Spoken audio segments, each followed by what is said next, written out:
fat, sick, weak, diseased, out of shape, depressed, unhappy.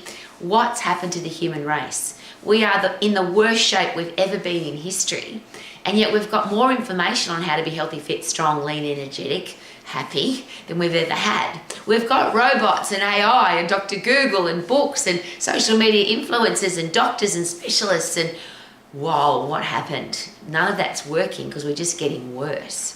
In some Western countries, more than 50% of the population is not just overweight, they're obese. Obesity is where your weight, your body, the size of your body, the excess that you're carrying around is affecting your health, your longevity, your quality of life. Your life is yuck because you're carrying excess baggage. So why did that happen? And a lot of people will share that it's food. We're fat because of our food. Well, I've got another F word to consider. Could it be that we're fat because of our furniture? We never used to sit down, but now as a human race, we sit down all the time. We sit on the chair to watch television. We sit on the toilet, of course. We sit on our office desk. We sit on the couch. We sit on the bus. We sit on the plane. We sit in the car. We sit at the football. We sit at a concert. We sit. Interestingly, however, we never used to. Sitting was not an option. You either ran or you sprinted or you walked or you squatted on the ground to pick something up or you laid down to go to sleep. And interestingly, again, if you analyse that, because I do every day, I really want to know what's happened to the human race. I think it's really sad that we've got kids now that are obese and morbidly obese. We've got children who will never know what it's like to be healthy, fit, strong, lean and energetic. I don't want that from my world. It makes me sad. Now, I can't change what the world's doing. I've been an exercise professional all of my life, and in my lifetime, my very long lifetime, the world's gotten fatter and sicker and more diseased and more depressed, and it's just horrible. So, can we change it? And I think, of course, that's a choice. But what if, and this is my never going to happen, but wouldn't it be interesting if we just got rid of all the chairs? You couldn't sit down anymore. You had to stand at your office desk. You had to stand and watch television. You had to stand on the plane or the bus. You had to stand at the football. You had to stand all the time. Now, I'm sharing that with you because I have to. It's a really cool thing that happened to me. 18 years of age, I had a serious back injury and I can't sit down. It hurts me to sit down, so I just don't. My two positions are lying down, sleeping, and upright position. So of course I exercise in the upright position, which is why I can never understand why people think it's functional or logical to sit on your backside, whether it's on a bike or on the floor or kneel on your knees. The human body is not designed to move in anything but the upright position. And I'm sharing that with you because I'm in my office. And in my office I have a treadmill, I have a standing desk, which is not standing, it moves underneath my feet, which means I'm walking all the time. So when I've got a 6, 7, 8 hour working day, I'm at my desk moving the whole time. I have a cross trainer in my office so I can sprint flat out without putting pressure through my body. Now, a cross trainer is an upright position exercise. I've got a boxing bag, which is an upright position exercise. And I'm sharing that with you because when you can't sit down, it makes life so much, you have to get fitter and stronger because you're always in the upright position. People sit down because they're tired.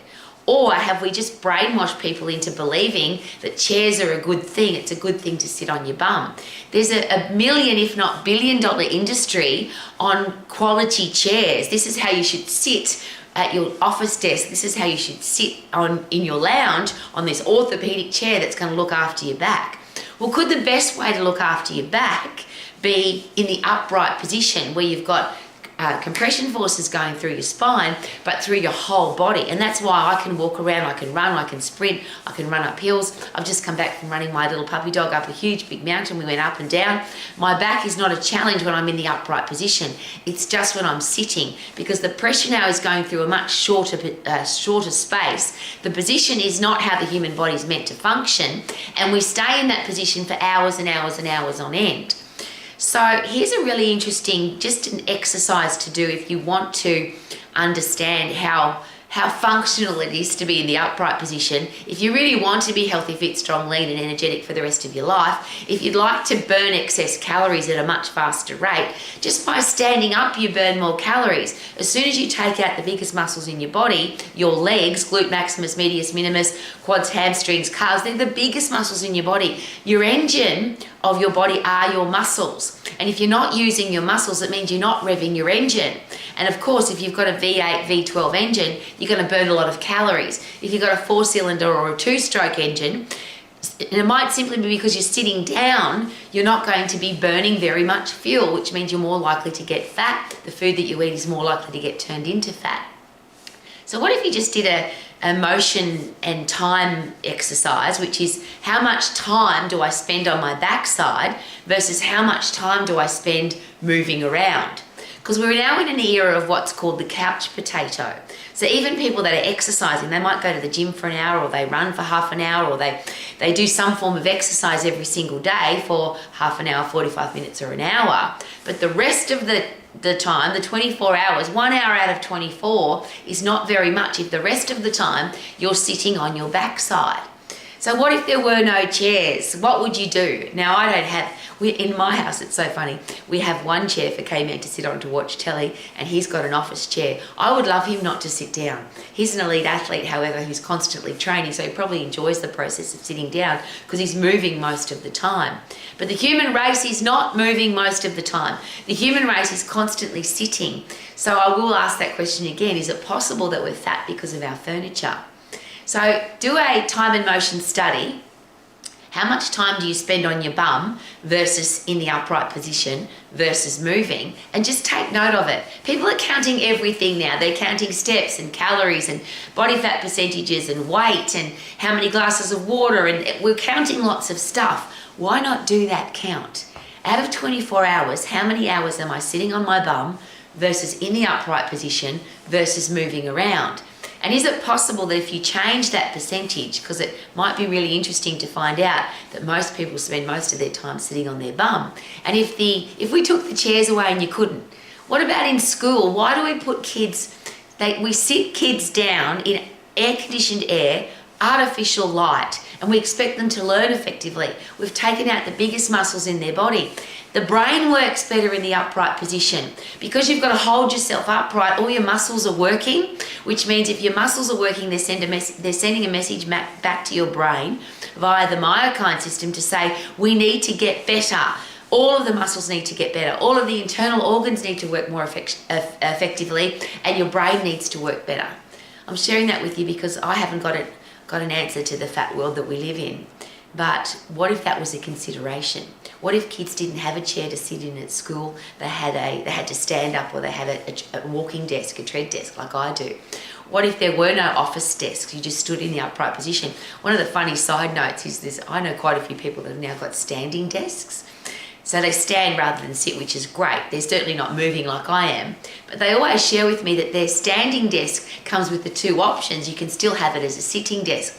When they get tired, they put it back down to sitting and they sit on their ass. Surely as humans, we're strong enough, fit enough, healthy enough, resilient enough to stay standing for 3, 4, 5, 6, 7, 8 hours. Why do we need to sit down? Why not create a body that's so fit and so strong and so healthy that it can stand up for 8 hours? I know that it's possible because I do it almost every day. The only time, as I shared, as I sit down is in the car, and if I have to go in the car, I absolutely hate it. And when I get out of the car, the first thing I do is jump, squat, sprint on the spot, push-ups, I run up and down a hill, I run through some soft sand to get my body moving again. My body doesn't function after it's been sitting. If you look at me after I've been sitting, I look like a 120-year-old lady.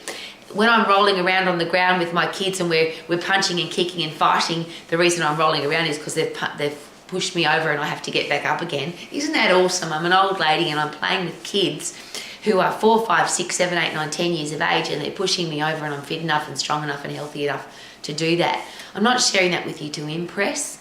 I'm sharing that to express that surely as parents, grandparents, coaches, bosses, leaders, we should be the most energetic, lean, fit people in the lives of the people that rely on us to be their boss or be their leader or be their parent or be their teacher. Now, I'm a coach, I'm a teacher, I have no option to be weak or frail or fat. I just don't. And as an old lady, it's really nice to be the person that in most rooms, I am the fittest, strongest person. And again, that's not to impress. That's to express that when you don't sit on your ass all the time, when you have fresh air and sunshine, when your heart and lungs are really fit, when your muscles and bones are really strong, when you've got a positive attitude, you can keep going for a really long time. People say to me, you can't be happy every day. Well, of course you can. Rowie, you can't stand up for 8 hours. Of course you can. Rowie, how do you keep going? You don't sleep very much and you do so much stuff. Because I'm healthy, fit and strong. So could it be a great idea to get off your backside? Stop sitting down, get rid of the chairs. Imagine that. Imagine if every time you got on a bus or a plane or went to your office or went to school, there were no chairs. You just had to stand up. Is it possible that the world would be a healthier, happier, leaner, fitter, stronger place? What a great thing to consider. Live your life to the max. This is my office. Tread desk, treadmill. Every single possible way to consider being healthy, fit, strong, lean, energetic for the rest of my life. Woo!